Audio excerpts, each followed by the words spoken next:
And have while Nirmala is speaking, just have the tip of your thumb touch the tip of your ring finger.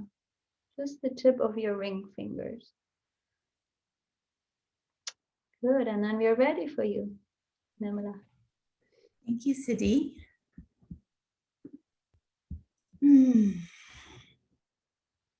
So today, appropriately, after hearing some of the comments, opening sharing that we had of transitions and challenges that are a part of our lives right now, we're going to talk about grounding. And Siddhi has started us with that as she had us go through a series of exercises and disciplines for grounding ourselves. So I'm going to speak a little bit more to that today.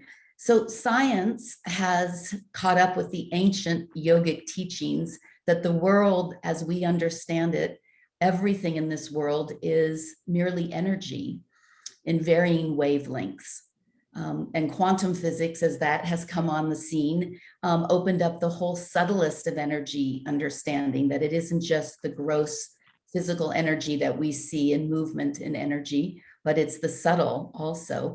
And as we understand ourselves to be both gross and subtle energies, it's really important for us to understand how it is that we harness and cleanse and recognize that those energies inside of ourselves, so that we can take best advantage of this energetic being that we are. So we know that energy is vibrating at different frequencies. We've talked about that with respect to sound. And Lydia has shared a lot of sound pieces of music that we know correlate to different energy systems within our body. So within our body, we vibrate, the organs vibrate at one frequency. The mind and brain is vibrating at another frequency. Our voice as it comes out is another frequency. The highest of these frequencies is pure light, and it ranges from non-visible to the invisible, or invisible to the visible. And just as sound, we know that sound has such a large range of frequencies that animals, dogs can hear different ranges of sound than we can. So we understand that the range is both recognizable and not in our systems, that it's something that we have to tune ourselves to have the widest range possible for experiencing these frequencies in our system. And the denser we are, both in our anatomy and in our energy systems within our body, the less we feel coming through us. And if we really want to be a receptacles of the divine energy that is in us and connecting us to source, then we have to be as refined in our energy source as possible. We know that our thoughts have a certain energetic frequency, even in just that they can shift how we feel. We know that our body, the body chemistry, responds to our thoughts, and different chemicals and different hormones are released within our body based on what we're thinking. So we have an enormous capacity for our own health and vitality through tending the frequency and the energetics of our system. I think it's important for us to recognize that I read this somewhere and I was so struck by it, that we are not just spiritual beings having a physical or earthly experience, but that we are spiritual beings having a spiritual experience at the physical end of the energy spectrum. We are spiritual beings having a spiritual experience at the physical end of the energy spectrum. So it's not as though we came and we left spirit to come into a body, and now we're tending that body so it can connect back to spirit. We are spirit in this body, and this spirit is having this experience. The body and the mind are simply the tools through which we're calibrating and experiencing the embodied life of the spirit. I think that's really important for us, because if we tend ourselves as spirit, not that we're aiming to connect with spirit, but that's all we are, is spirit. And that in this incarnation, we're exhibiting that in an embodied form. So we have a different energy to tend because we're in this physical container, but that the spirit is not it's not ever changing, it's eternal. And whether it shows up in a body or in some other form, we still recognize and acknowledge that it's spirit. So why does this matter to us? Aside from curiosity about the energetics of our system, why would we care? Well, we care because we want to have this frequency that we are using as our sustenance. So if you imagine a circuit, if you try to plug in a lamp to an outlet that doesn't have the proper circuitry, your lamp will either be dim or it won't light at all. That the circuitry that is this energy cycling through us is something we need to be mindful of and tend in a really conscious, responsible way. So in looking at that, I want to talk a little bit about the energetics of our system. So we have, in the Indian vernacular, we have nadis, which are the highways, the energetic highways within and throughout our body. We have 72,000 nadis, little highways that are running the energy from one part of our body to another, 72,000 of them. However we got to that count, I don't know, but that's what lore tells us, 72,000. And they're intersecting in these hubs that we've talked about before called energy centers or chakras, if that's the vernacular you like to use. And these energy centers, we come to understand that there are approximately 114 of these energy centers throughout our body, and then several that are actually just contained outside of our body. But for our purposes and for what is generally used as discussion, we talk about the 7 energy points or energy centers or 7 chakras. So today, City had us doing discipline exercises and techniques that help us to ground ourselves and to connect to our body and to connect our body to the greater support of Pachamama, the earth, the rootedness of being part of this planetary system, to connect ourselves to that rather than hovering above it, to have us connected to it. So today we're going to talk more in depth about the first energy center or the first chakra, which is called the Moulidara. So for those of you who are practicing yoga, most of you on this call are, you've had exposure to this over and again. But I think in this time, with the transitions that are going on in the world around us and in our own little microcosm of family and community, it's really important for us to focus specifically on our rootedness through the Moulidara, so that our entire day, our movement is consciously in the connecting and grounding ourselves, so that whatever comes in these transitions and in this time that is quite unpredictable, that we still feel rooted and grounded, that we are not pushed off center, that our ultimate happy place, the place from which joy exudes and bubbles over in us, is the place where we stay grounded regardless of what's going on around us. That our mindset and our experience is not predicated on our external circumstances or relationships to be held in a certain way. So sometimes they're pleasant and sometimes they're not. Sometimes life brings us very enjoyable moments and sometimes it brings us more challenging. That's part of being in the spectrum and the frequency of possibility. And so being really rooted, our physical container being rooted through the Moulidara energy center or chakra allows us to have that stability that we can sit in whatever comes to us. And often I hear when people talk about the chakras, they're really interested in the crown chakra, the 7th chakra. They want to talk about how do we get connected and stay in connection with the divine. And that's really wonderful. Of course, we want to do that. But we cannot be in contact with the divine unless we are well rooted, because the frequency of the divine is very intense. the frequency of divine information, divine wisdom, divine experience coming through us, whether it's coming down upon us or coming through us, is operating at a very high frequency. So our body has to be calibrated and rooted strongly enough and substantially enough that when that divine energy is pulsing through us, it doesn't throw us off. It doesn't alarm us or make us, you hear people having Kundalini awakenings where they can't function in the real world for a period of time because that energy is so powerful and so transformative that you can't even sit still in this body.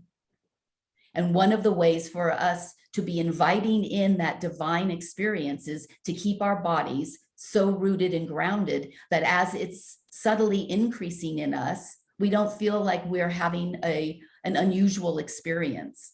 We feel as though we're bringing in just more joy and what's coming out of us and what's connecting us to the divine, which is in us and outside of us. It's everywhere. The divine permeates everything. Divine is not out just above or just below or just to the side. Divine is coming in and out of us as our breath comes in and out. That is the divinity. The breath is the breath of life. That is the divine in that wave of movement that comes in and out of us. So we want to be supporting our system to be able to take that breath and to be able to really experience it in every situation that we're in. Having a stable foundation is paramount to the spiritual journey. So we're here talking every week about our spiritual journey and looking at the different possible ways that we can use disciplines to heighten it, and we can practice our mudras and all of our things. But if we're not conscious that the first step is to keep us connected and rooted and grounded, so that each of these layers that we add on, whether it's a practice of a mudra or a mantra or whatever it happens to be, is part of these layers are keeping us in a grounded way. But we have to really be in the mindset of what is my ultimate, what am I aiming for? I'm aiming to be grounded. So we're talking about the Moulidara, which is the first energy center in our body, which is at the perineum, the base between the anus and the sex organs. The perineum is the beginning point of this energy center. And when it's balanced and strong and connected, we feel stability, we feel confidence, we feel energy, we feel strength. Our ojos, as we talk about in the Ayurvedic world, are really strong. We feel that we can take on whatever comes. Then our fear proportionately decreases. When you feel confident about whatever is thrown at you is still okay, you can handle it. Your fear for what might be thrown at you decreases. You have less worry. When you're grounded, you have less concern that the outside world and your inside world are going to throw you off to where you can't manage. You feel it's manageable. It might be difficult, but it's all manageable within the energetics and within the capacity that we hold. So we want stability and we want confidence and we want energy and we want strength. As women, we want those pieces to be the foundational pillars of how we get up each day and how we move through the world. Symptoms that are common in imbalance of our root chakra or energy center are restlessness. That's a really big one, restlessness. Are we restless with our life and with our place in our life? Insecurity. Are we worried about how it is that we sustain or how it is that we acquire certain things? Are we insecure about how we stand in our world?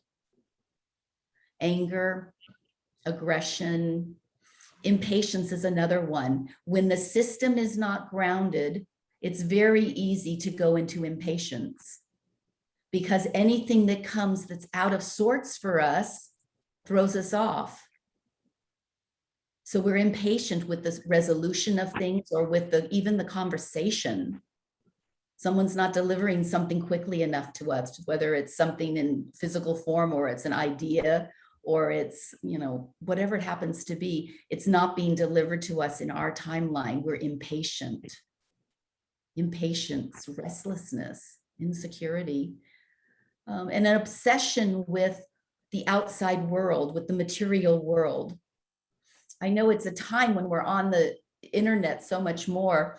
And I've been curious in asking women about their shopping habits. So we're used to going out and, running into the whatever stores for whatever we need. Now, so much of that has been in the last year online. How did we see our relationship with shopping and with the acquiring of things to fill this void for not being able to have our freedom to move around, because we associate freedom with our physical freedom. But freedom is really an internal space. It's not an external space. If we look at any of the writings of any individuals who've spent time incarcerated, particularly, the peacemakers who would be Mandela or Gandhi or any of those, they talk about this enormous sense of peace that they had even incarcerated, because their peace came from an internal space, not an external space. So I invite you to take a look at how it is that this last year and a half, now as things are opening up and we're going to have a different freedom being reintroduced, how it was with your relationship with material objects. And were you more interested in acquiring them and feeling that you were filling yourself up, or were you less? They weren't there. You couldn't go. It was fine. What was your relationship with that shopping and acquiring piece of ourselves? So if we want grace transmitted through us, we have to have the appropriate body situation so we can hold the intensity. So one of the ways that we do this as we concentrate. So for this week, I invite you to concentrate on the Moulidara, to spend this week, every time your mind goes someplace and you catch it and you call it back to feeling rooted, to feeling that like a rod that is coming through your spine and coming through your perineum, and it's rooting itself, grounding you, cording you into the earth, such that you feel that wonderful earthiness of feeling grounded, the actual physicality of picking up soil, of feeling yourself in the garden. When you're in the garden and you feel that tactile connection with this rootedness, that this week, spend the time in that space. Every time it comes into your mind, imagine yourself being rooted, sitting in the garden, and go sit in the garden. Take time to have yourself barefoot, walking out in the grass or in the garden, whatever it is, whatever situation you have, get barefoot. Get your body as close to the earth as possible. In India, in most of the shops, and not in the big cities, but in the villages and in the countryside, the shops and the schools, the children in school and at home, everyone's sitting either on the ground, sitting straight on the ground, or they're sitting in low chairs that have little just wheels like this high. So you're as close to the earth as possible all the time. And that is a very important way of grounding ourselves. So I'd like to see that this week you practice sitting on the floor or on the earth, outside, wherever, cross-legged. Cross-legged is the posture that allows us to have our spine erect. It allows all of our organs to be in the place they should be, slouching, laying, moving. Everything gets pushed around. We want the order of this physical body of ours to be layered properly. We feel more, the cavities that are meant to have spaciousness have space around them. We elongate, we sit up, we sit in a very relaxed but upright position with your legs crossed, which allows for your sit bone and your perineum to be in the best contact with the ground beneath you. It is the most relaxed state you can sit in if you can be comfortable sitting cross-legged. So one of the ways that I practice that is that I sit cross-legged whenever I can. Even on a chair, I cross at least my left leg, and I bring my left heel in as close as I can to my body, even sitting on a chair. And sit on the earth for on the floor, eat sitting on the floor. If you can sit at a coffee table, you can do your computer work sitting on the floor. Practice sitting as close to earth as possible for a few, at least 15, 20, 30 minutes. Work up to how long it is that's comfortable for you. Start incorporating this week into your diet. Add in, I'm sure you all already, but just as a consciousness to what supports the lowest of our groundedness to the earth. bring in apples, red apples, raspberries, cherries, strawberries, all of these red rooted earth, all of the earth root veggies, pomegranates, beets. Add those into your diet this week as a conscious effort to keep yourself grounded, to keep yourself as close to the earth, as stable as possible. Foot massages, fabulous way to keep us rooted and connected. Our feet, the soles of our feet are touching the earth.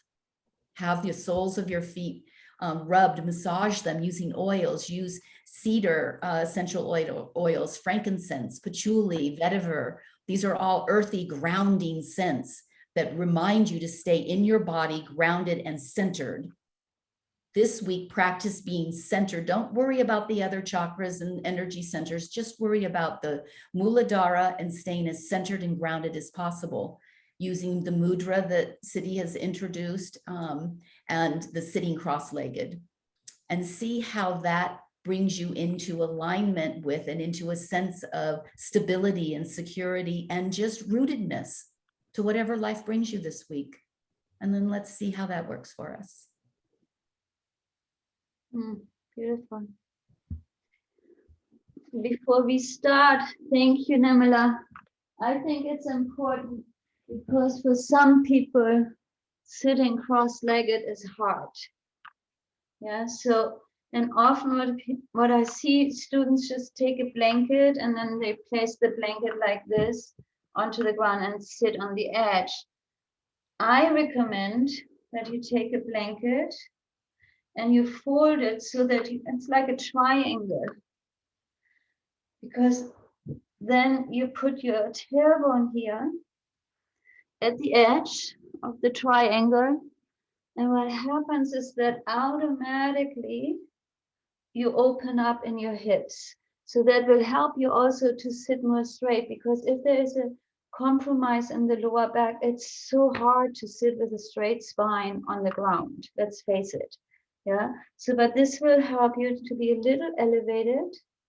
Yeah, and then over time, really your hips are opening up and you can actually lower the triangle, you know, over time until you can reach the ground with ease. Yeah. So sometimes it just takes a little time. So patience pays here a lot. But we want to stay with our mudra on our knees. So we balance the earth and stabilize the earth within us. But just touching the tip of our ring finger. And then we want to use the Biji sound lam. I want you to pull the sound lam, L-A-M, from the heavens. Imagine it goes through your crown all the way down and touches the tip of your tailbone. That's as if you draw the lam in. And it's more like a guttural sound. It's not lam, it's more like lam,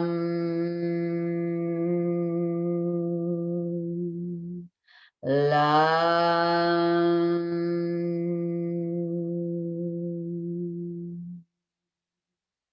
Yeah, so I invite you, I actually, Nirmala, you and I, we should turn off our microphones, you know, because everyone should just listen to their own voice. Yeah, so just sit in this mudra. And then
Do your last round of Lam. And then remain sitting in silence.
And then we gently bring our palms together.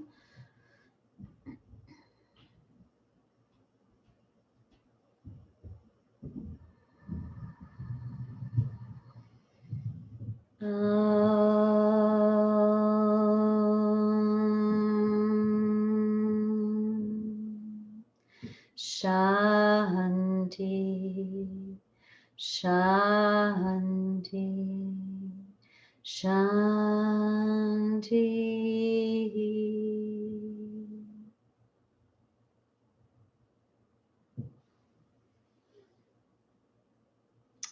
Thank you so much for joining. Have a beautiful weekend, great week. Namaste.